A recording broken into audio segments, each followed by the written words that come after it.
You're listening to It Came From the Radio. This is El Man. I just watched the new Titanic movie, Mysteries from the Grave, True Stories from Titanic Survivors.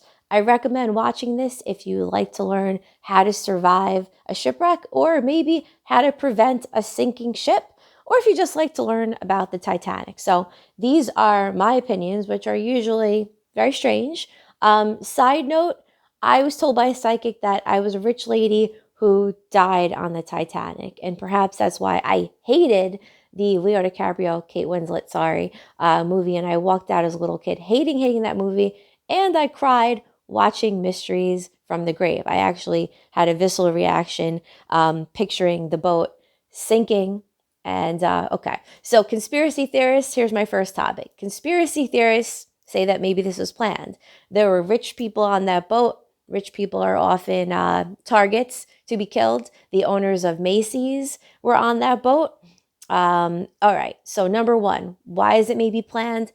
It's rumored that the captain sent the wrong color flares signaling that everything's okay. They are saying that the captain sent out white flares. That means everything's fine. But according to Raf Avila, who is a wealth of information about the Titanic. He is a Titanic social media influencer. I just interviewed him. You can see that in a separate video and separate interview on this radio show. And he says that they found all different color flares.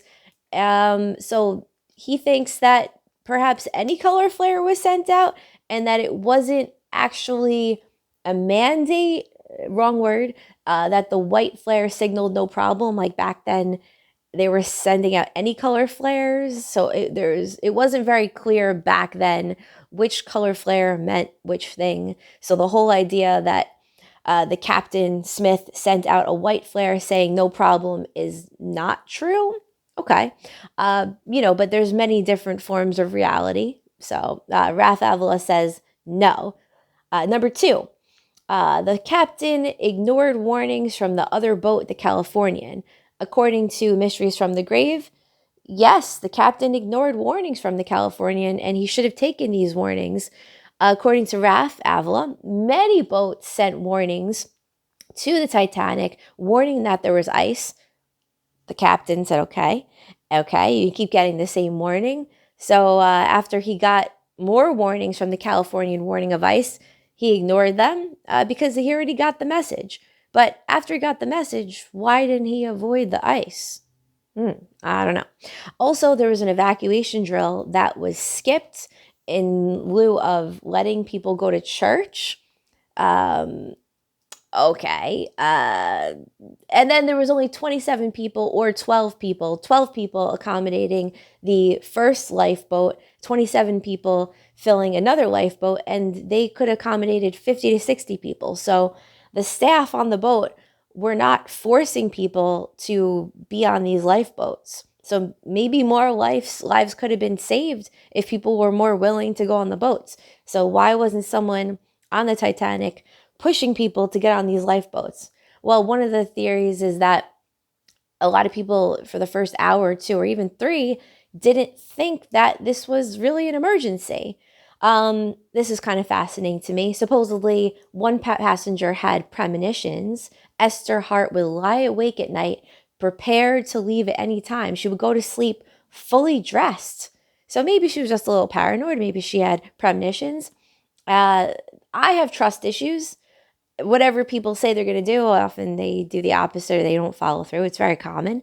And just realizing this as a truth it will help life be a little bit easier for you. So many of the press releases stated that the vessel declared to be unsinkable, that the Titanic was unsinkable.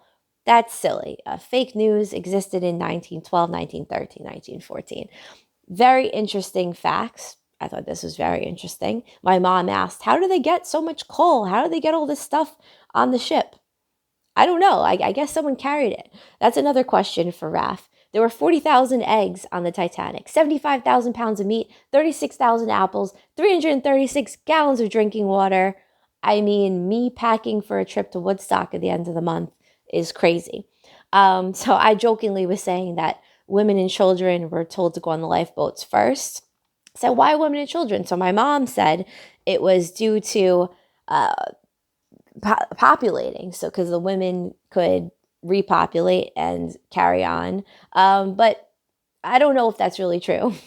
So, my comedic takeaway is that we have too many people on the Long Island Expressway. The roads are crowded. I think things are a little overpopulated in a lot of the cities for my taste. So, if the Titanic were to happen nowadays and I were the captain, I would say women and children last. Again, this is my opinion, not women and children first, because do we really need more reproducers on this planet? Sorry, a lot of you guys aren't going to like it. Save the women so we can have more children. Maybe we should be having less children. No, I have no collusion with Chinese or Russia. I'll end it at this because this has been derailed and we're at 6 minutes. This has been L-Man signing off. And now back to more It Came from the Radio.